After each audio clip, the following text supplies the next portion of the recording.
Hey there, everybody. Welcome into the ESPN FC studios. Allan Moreno, Sebastian Salazar, joined by Julien and Stevie Nicol. Full house from here and there on Extra Time. Plus, we have your questions. The first comes from Midou. Okay. Popular submission here.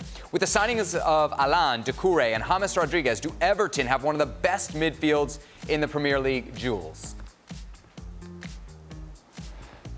No, I mean that's I think the best of all the teams, or the best that Everton could offer recently. But I mean, yeah, Allan potentially could be a great signing if he goes back if he finds the form that he had 2 years ago at Napoli. But again, he hasn't played for a while now, and you're not really sure exactly what kind of Allan you're going to get. Of course, this weekend so early with Doucoure.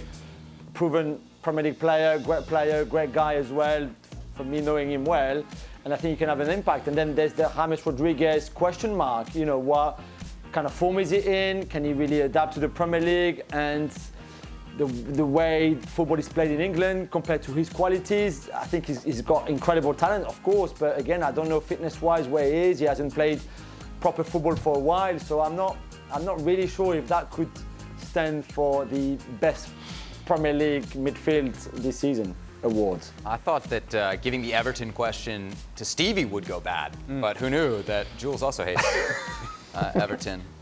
Jules, is there a financial crisis at PSG? You could have given it to Go ahead, Stevie. Take your shot. You could have given that.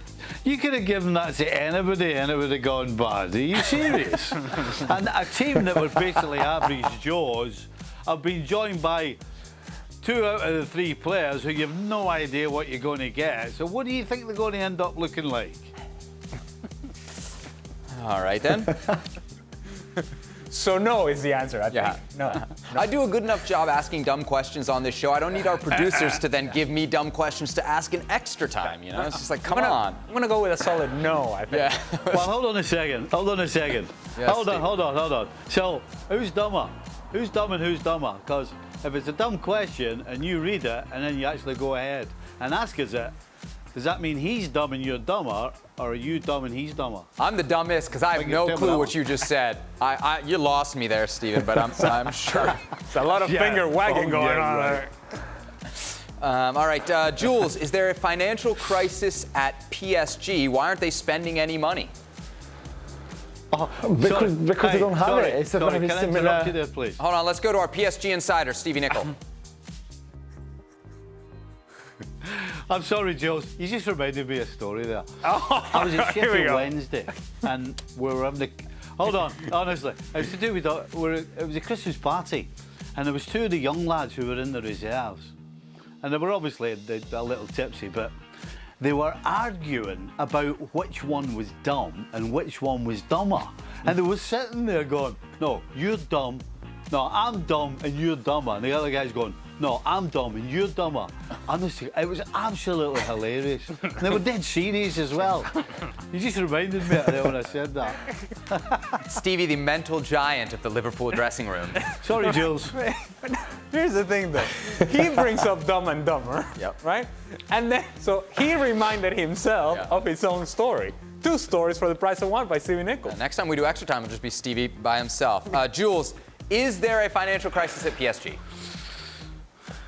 There's no crisis. It's just they have to be careful with their money. They spend quite a lot on Mauro Icardi to make his move permanent from Inter Milan, the 60 million euros, which they believe is a fair and good price for him. But that meant that a lot of the chunk that they would have for the summer is gone. They've been hit hard by the pandemic, like a lot of big clubs. We heard Jurgen Klopp this week, explaining why Liverpool were not spending either. And I think it's a similar picture there for PSG. That's why they get Florenzi on loan from Roma as a right back and can't go and spend 30-35 million on somebody else like Bellerin or Castagne or whoever else.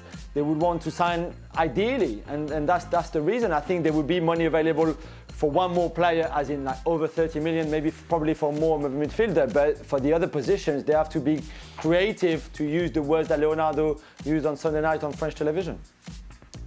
Financial crisis at PSG just doesn't Not a sentence you'd ever thought you'd say. Ale, in your playing career, did your shirt number have any significance to you? Did you have the same number your whole time? Or? I tried. I couldn't because I got traded a couple of times. And that you traded? Ah, yeah. It happened. Number 15. And it was what I wore with the national team, and it is what I wore when I was a little kid. And I still remember back in my school in Venezuela, the first time that I was going to play a competitive game, that the priest who ran the soccer department, if you will, for the school, was handing out these leather numbers that you had to sew into your uniform. And he gave me number 15. And so therefore, from then on out, that's the number that I always wanted to wear. Guessing you would never give up your shirt number to a teammate, which we saw with Chelsea as Tomori gave it to Havertz. For the right price. No, no, because for me it had a sentimental value. So no, I wouldn't have. Come on, there's gotta be a price. There's no price. What do you? I mean, it's just a number. Somebody offers you $100 grand, you're not gonna take it? It's the emotion is priceless. Oh my God, you're such a romantic. The emotion is priceless, Seth. Yeah, I bet. It's just a number. Tell that to Cruyff. Thank you, Stevie, for that insight. You know the best stories about number? The best story about numbers in France was when Karim Benzema was a young player in the national team, and he was wearing the number 9 at the time, but he wanted the number 10. He was desperate to wear number 10, and at the time, Sidney Govou, who he played with at Lyon before moving to Real Madrid, had the number 10. And Benzema go to see Govou and said, "Oh, do you mind if we swap numbers? I really want the number 10." And Govou said, like, no, I'm not giving. Number 10 is my number. I keep it. So Benzema went to see the kit man, the France kit man, behind everybody's back, and said, "Oh, I spoke to Govou," and Govou said, "Yes, I can have his number." So the kit man really believed Benzema. So the next day, when he did all the the numbers and the name behind the shirt to get it ready for the next game, he put Benzema number 10 and Govou number 9. So Govou rocks up at the game the day before, the day of the game, just walking in the dressing room, and he sees Govou number 9, and he went ballistic. And then they could not change. Obviously, it was too late. It was written on the team sheets and everything. And that's how Benzema ended up with the number 10. There you go. Better ask forgiveness than permission. Jules, why are Manchester City sending Angelino back out on loan to Leipzig when City's main struggles are at the left-back position? Clearly because they think Zinchenko and Benjamin Mendy are better. No, I'm only kidding. I don't know. It's hard to understand. Maybe Pep thinks that Angelino is better as a wing-back than as a full-back, and he's played a lot, as a left wing-back for RB Leipzig, which is more their formation than just a simple back four at City. Maybe he doesn't think that defensively is good enough. Maybe he's thinking or hoping that a left-back will come to the club and that at some point they will sell Angelino and get that money back. I'm not really sure because, as we've been saying, not just now, but also last summer and also in January, left back has been an issue for Manchester City, and for not addressing that position again and even letting Angelino go, I don't know, I think it's a bit of a strange one. I got a question. Mm-hmm. Isn't this the same person that asked the first question? It is. I told you he's prolific, or she's prolific. We don't go through a screening process here. Are you saying we should only get one? No, we don't have enough people sending in pictures or questions or. I got like 100 today. I got like 100. Clearly All right, can I tell you who sent in the next one, Ale? Sure, go ahead. Ale Moreno's diving school. Well, at Ale Diving for all those following along on Twitter. Better be a good one then. It's a question for Stevie. Were you ever unsure about whether or not you'd be able to break into the national team? Was there somebody who helped you out along the way?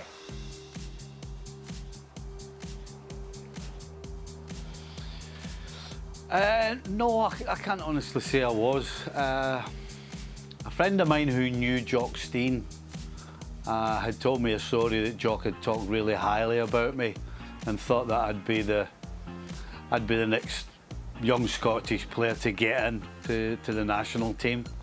And basically it was a matter of me getting in the Liverpool side and then I would be included. So I kind of had a knees up, if you see what I mean, because I kind of knew that all I had to do was, but what my goal was to get a game at Liverpool, and as soon as I got that game, then I would have been the Scotland squad.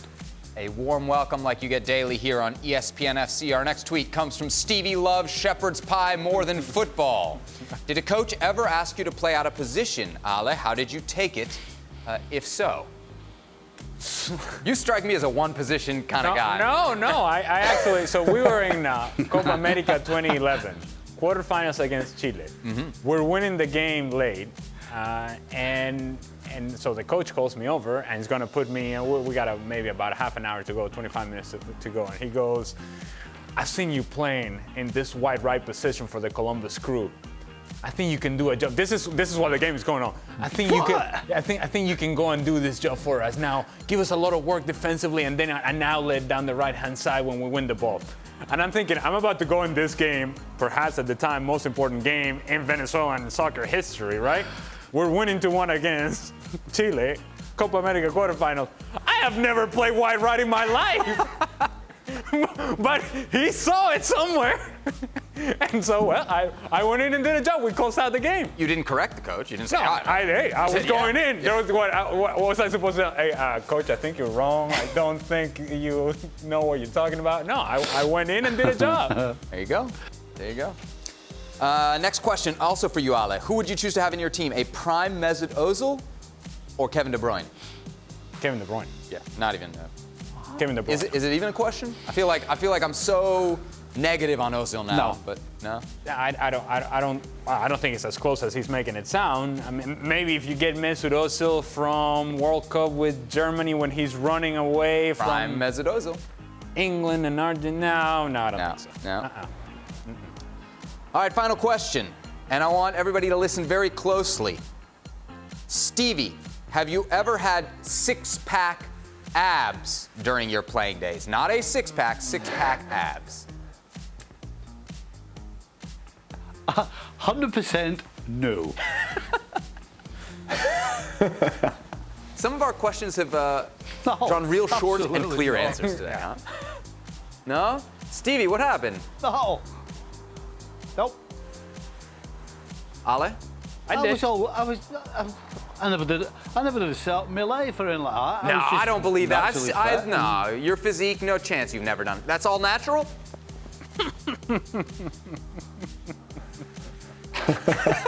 Yeah. Hey, listen to the comedian now. Hey. So bitter. So bitter, Stevie. I love you, Stevie. All right, so no six packs. Oh, sorry, I forgot, you're dumber. Oh, that's a good one. You got me there, Stevie. Let's go back to that one, that explanation.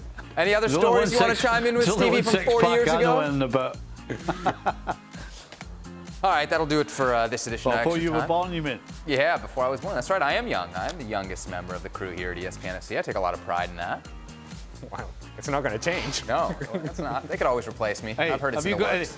You go and have a look in your. Hey, go into your bedroom and have a look in your mirror. See how proud you are then. Stevie, that was over the top ropes at the end of Extra Time. I can't even get a word in. Goodbye. I'm sorry.